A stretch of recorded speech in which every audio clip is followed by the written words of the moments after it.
السلام علیکم ورحمۃ اللہ وبرکاتہ، نحمده ونصلی علی رسولہ الکریم، اما بعد فاعوذ باللہ من الشیطان الرجیم، بسم اللہ الرحمن الرحیم، رب اشرح لی صدری ویسر لی امری واحلل عقدۃ من لسانی یفقہوا قولی۔ آج کی ہماری گفتگو کا موضوع ہے روزہ اور نماز۔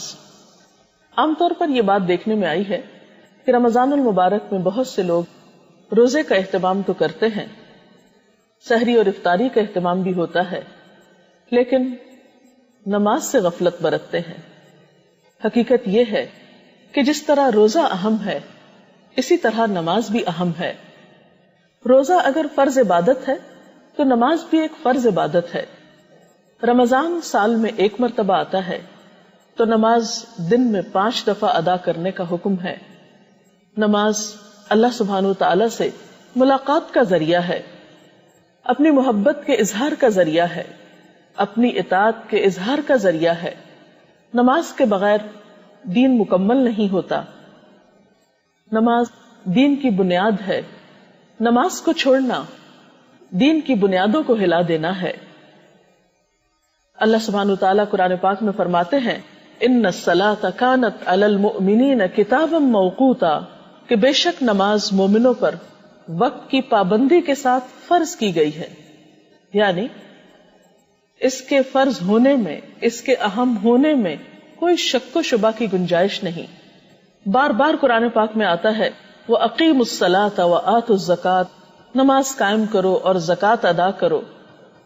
اگر قرآن پاک پر غور کیا جائے تو ہم دیکھتے ہیں کہ شاید ہی نماز سے زیادہ کسی اور چیز کے بارے میں اتنا تاکیدی حکم دیا گیا ہو یا اتنی زیادہ تکرار ملتی ہو۔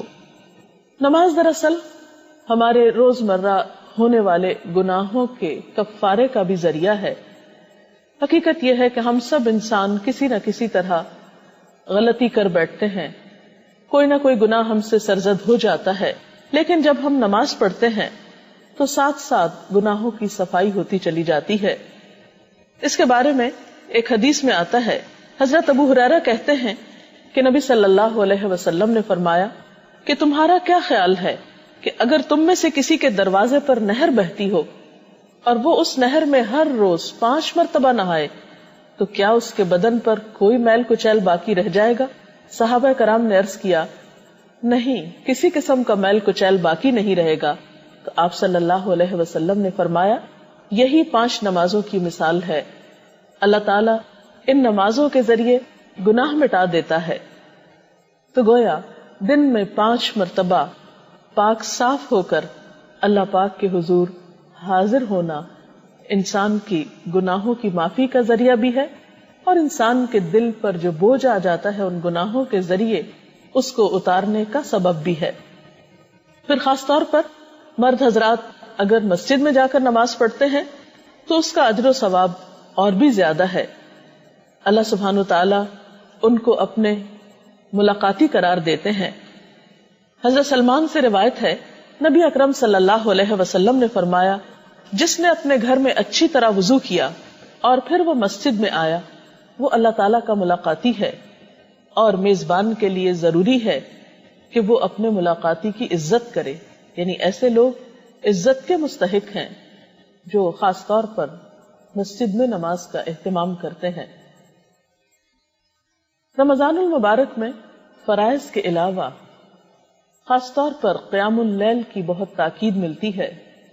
حدیث پاک میں آتا ہے، من قام رمضان ایمانا و احتسابا غفر له ما تقدم من ذنبہ، جس نے رمضان میں ایمان اور احتساب کے ساتھ، یعنی خالص نیت کے ساتھ اور اللہ تعالیٰ سے اجر و ثواب کی نیت کے ساتھ رات کو قیام کیا، یعنی تراویح نماز ادا کی، تو اس کے پچھلے گناہ معاف کر دیے جائیں گے۔ تراویح کی نماز بنیادی طور پر ایک نفل نماز ہے۔ نبی صلی اللہ علیہ وسلم سے ہمیں یہ پتہ چلتا ہے کہ آپ نے رمضان کی آخری راتوں میں باجماعت بھی اس نماز کا اہتمام کیا۔ حضرت ابو ذر سے مروی ہے، کہتے ہیں کہ ہم نے آپ صلی اللہ علیہ وسلم کے ساتھ روزے رکھے آپ نے ہمیں تراویح کی نماز نہ پڑھائی یہاں تک کہ رمضان کے 7 دن باقی رہ گئے، یعنی آخری عشرہ آ گیا۔ 23ویں رات کی 1/3 گزرنے پر آپ نے ہمیں تراویح پڑھائی، پھر آپ نے 24 شب کو نماز نہیں پڑھائی۔ 25ویں شب آدھی رات گزرنے پر نماز تراویح پڑھائی۔ ہم نے کہا یا رسول اللہ صلی اللہ علیہ وسلم، کیا ہی اچھا ہو اگر آپ رمضان کی باقی راتوں میں بھی ہمیں نفل نماز پڑھائیں۔ نبی صلی اللہ علیہ وسلم نے فرمایا، جس نے امام کے فارغ ہونے تک امام کے ساتھ قیام کیا، یعنی باجماعت یہ نماز ادا کی، اس کے لیے ساری رات کے قیام کا ثواب لکھا جائے گا۔ پھر آپ نے ہمیں نماز تراویح نہیں پڑھائی حتیٰ کہ 3 روز باقی رہ گئے، چنانچہ آپ نے ہمیں تیسری مرتبہ 27ویں شب تراویح پڑھائی، جس میں اپنے اہل و عیال کو بھی شامل کیا، یعنی خواتین بھی شامل ہوئیں، یہاں تک کہ ہمیں فلاح کے ختم ہونے کا ڈر ہوا۔ میں نے حضرت ابو ذر سے پوچھا فلاح کیا ہے؟ حضرت ابو ذر نے جواب دیا سحری، یعنی آپ نے اتنی طویل نماز پڑھائی کہ صحابہ کرام کو یوں محسوس ہوا کہ گویا سحری کرنے کا وقت بھی گزر جائے گا۔ سوال یہ پیدا ہوتا ہے کہ آپ صلی اللہ علیہ وسلم نے روزانہ کیوں نہیں نماز پڑھائی؟ آپ خود تو تہجد کا اہتمام باقاعدگی کے ساتھ کیا کرتے تھے۔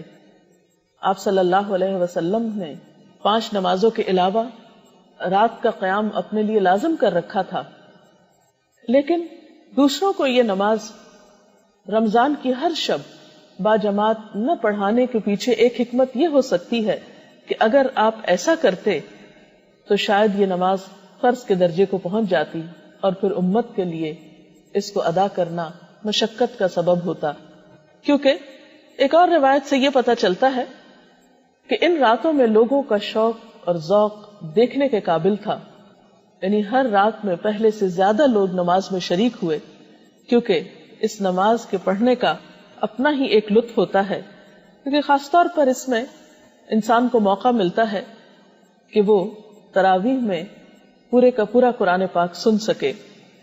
رات کے اس قیام کے علاوہ دن میں مختلف اوقات میں نوافل کا اہتمام کیا جا سکتا ہے، کیونکہ رمضان میں ایک نفل ادا کرنے کا ثواب عام دنوں کے فرض ادا کرنے کے برابر ہے، لیکن یہ یاد رہے کہ نوافل میں اعتدال بہت ضروری ہے۔ حضرت انس کہتے ہیں کہ نبی صلی اللہ علیہ وسلم نے فرمایا، نفل نماز اپنی طبیعت کی خوشی اور شوق کے مطابق پڑھو، جب طبیعت تھک جائے تو بیٹھ جاؤ۔ اس سے یہ بھی پتہ چلتا ہے کہ نفل نماز بیٹھ کر بھی ادا کی جا سکتی ہے، اور جتنی کسی کی استطاعت ہو اس کے مطابق۔ حضرت عائشہ کہتی ہیں کہ نبی صلی اللہ علیہ وسلم نے فرمایا، اپنی ہمت کے مطابق عبادت کرو، اللہ تعالیٰ کبھی نہیں تھکتا، یعنی وہ اجر دینے سے نہیں تھکتا جبکہ تم تھک جاتے ہو۔